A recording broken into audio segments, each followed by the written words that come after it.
Salut à tous, c'est Axel de testmobile.fr et samsungzone.fr. Aujourd'hui, je vais vous présenter un accessoire pour le Galaxy S3 de Proporta qu'on a l'habitude de tester. Donc, c'est des accessoires qu'on connaît pas mal. Et celui-là en particulier, c'est l'étui en cuir, donc alu-cuir, ce qu'ils appellent alu-cuir parce qu'il est en cuir fait à la main et à l'intérieur, il y a une plaque en alu ici pour protéger l'écran. Et rapidement, donc c'est un accessoire pour le S3 que vous avez bien vu, c'est un accessoire qui s'ouvre. C'est pas mes préférés, mais je vais essayer d'être objectif. Vous allez voir qu'il a pas mal de défauts quand même.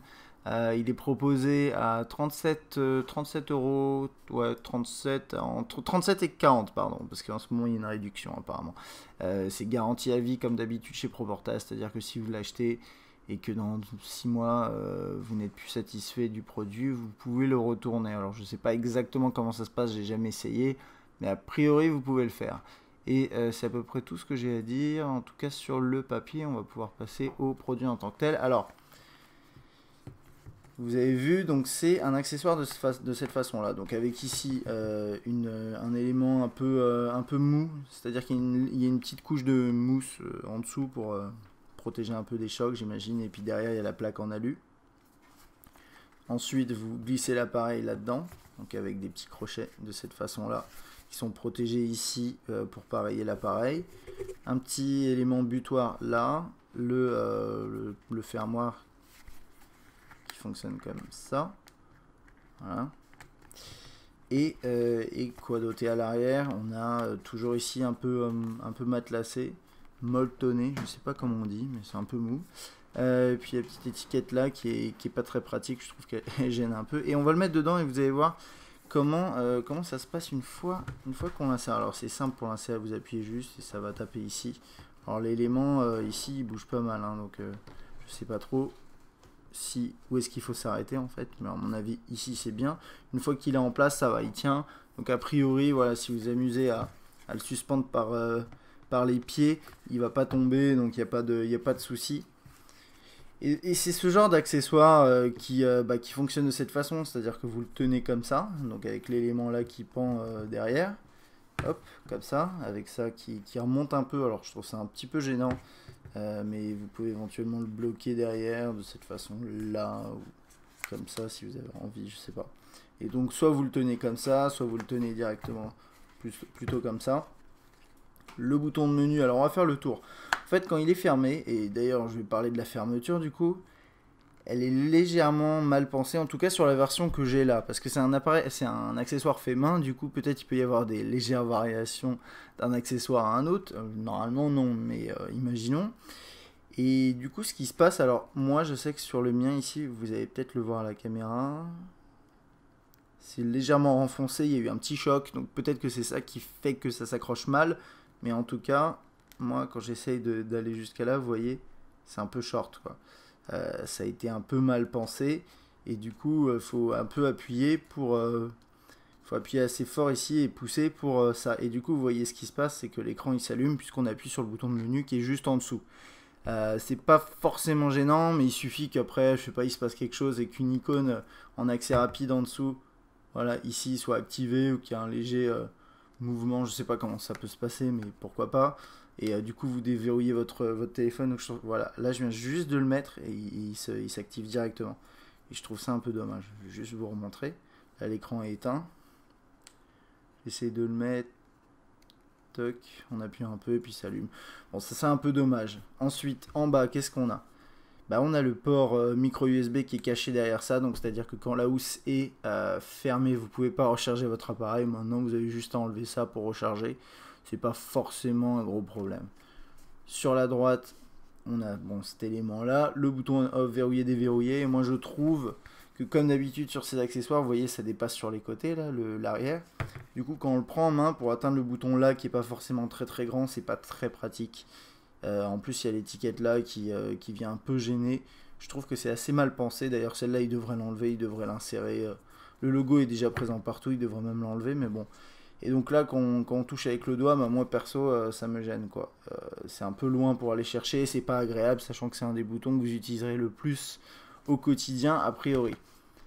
Ça, c'est pour ce côté-là. Ensuite, sur le haut, on a le jack 3.5 qui est libre. C'est le seul élément qui est important finalement. Et je vais vous montrer ça avec un jack comme d'habitude. Hop, vous l'insérez comme ça. Moi là c'est un jack en angle, donc bon, ça pose pas de problème. En plus il est petit. A priori il n'y a pas de souci, à part peut-être ici là, il n'y a pas beaucoup d'espace, donc si vous avez un gros jack, ça peut peut-être gêner, mais bon, dans ce cas là c'est pas des jacks de casque ou d'écouteurs portables, enfin mobile en tout cas. Ensuite après sur le côté là on a le bouton de volume qui est pareil que le bouton on off verrouillé déverrouillé, c'est à dire que c'est pas forcément pratique mais vous pouvez y accéder. Cet élément là qui bloque, là ici j'ai un petit problème de finition, mais bon moi en fait je viens juste de l'ouvrir, donc c'est pour ça que je vous les montre, sinon je vous les montrerai pas hein, si j'avais vraiment utilisé beaucoup l'accessoire. Mais ça vous l'aurez peut-être pas sur votre appareil hein, bien sûr, enfin sur votre accessoire, même c'est sûr. Ensuite qu'est-ce qu'il y a d'autre? On a fait le tour hein, je crois. Et puis à l'arrière l'appareil photo, alors j'ai testé de prendre des photos avec le flash, ici on a l'impression que c'est un peu près, mais en fait ça va, ça gêne pas du tout.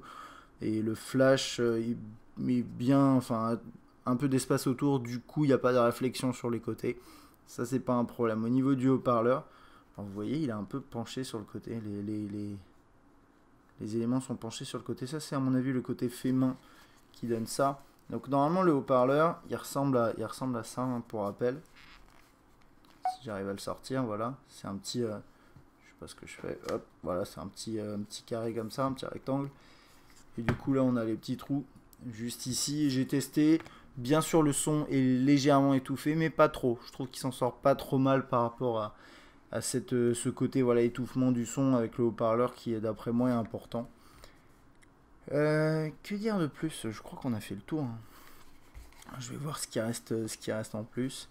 Non, on a fait vraiment le tour. C'est assez rapide. Disons que moi, comme d'habitude, hein, ces accessoires, c'est pas mes préférés. Je vous l'ai déjà dit, je préfère ceux qui sont plus pratiques en silicone, ce genre de choses. Maintenant, si vous avez besoin d'un accessoire qui se ferme comme ça, pourquoi pas. Maintenant, il faut prendre en compte le fait qu'il y ait plusieurs... D'après moi, il y a plusieurs défauts de conception. C'est le bouton on-off verrouillé déverrouillé qui est sur le côté là, qui est pas très accessible. Je vois pas trop comment ils auraient pu effectivement pallier à ça, mais peut-être trouver un moyen pour que ça se soit un peu moins large derrière, enlever l'étiquette là qui sert à rien. Ça c'est la première chose. Le port USB, enfin micro USB qui est pas accessible directement, je comprends bien, ils ont besoin de mettre la languette là, donc je sais pas trop, c'est pas forcément un gros problème, mais c'est vrai que c'est un peu gênant. Mais pour moi le plus gros truc c'est le fait que la fermeture soit mal réglée. Ici en tout cas là vous voyez ça se ferme, mais c'est pas, c'est juste légèrement aimanté. Donc en fait si vous le posez juste comme ça il va pas se fermer tout seul, faut tirer dessus comme je vous disais. Dans ce cas là l'écran s'allume, là on le voit ici allumé. Par contre je tiens quand même à noter que ce genre de choses normalement ça se fait avec le temps, c'est à dire qu'à force de l'utiliser normalement ça se détend un peu et vous devriez avoir plus de facilité pour mettre pour le fermer tout simplement. Maintenant une fois qu'il est fermé ça donne ça et on voit bien qu'il y a une légère tension dessus quoi. Il est pas, on va dire qu'il est pas serein. Si vous appuyez légèrement dessus, voilà, ça y est, il s'est déjà enlevé enfin. Donc je sais pas s'il y a peut-être un problème d'aimant là-dessus. Bon, n'oubliez pas que le mien est un peu abîmé comme je vous ai montré au début, mais dans tous les cas cette pression là est un peu moins, enfin est trop proche de cette direction là. Il devrait être plus loin pour pouvoir aller le chercher plus facilement. Ça je pense que c'est une certitude, il y a un petit souci là-dessus. Sinon pour le reste ça va, à part le fait que le fond soit un peu comme d'habitude sur ces accessoires là, c'est plus large que l'appareil. Du coup quand on le prend en main ça donne l'impression que le S3 qui est déjà un gros terminal est encore plus gros. Et moi personnellement ça me gêne. Ça me gêne, voilà. Je pense que j'ai fait le tour de cet accessoire là. Donc pour rappel c'est Proporta qui le fait, ça s'appelle l'étui en cuir pour Samsung Galaxy S3, donc à cuir à 35 €, quelque chose comme ça, voilà, 35 €, garantie à vie, cuir véritable, fait main, bon, très bien. Si vous aimez bien ce genre d'accessoires, ça peut être une possibilité maintenant. Normalement je devrais tester d'autres accessoires de ce type, notamment qui viennent de chez No Rêve et d'autres fabricants, donc attendez peut-être de connaître mon avis sur ces accessoires là avant de vous décider. Et puis c'est à peu près tout ce que je peux dire aujourd'hui sur cet accessoire. C'est assez rapide mais il n'y a pas grand chose à dire hein, à part effectivement pas mal de défauts sur ce produit là, il faut bien le reconnaître. Voilà, bon j'espère que cette vidéo vous a plu. Si vous avez des questions vous pouvez les poser dans les commentaires, il n'y a pas de souci. À bientôt.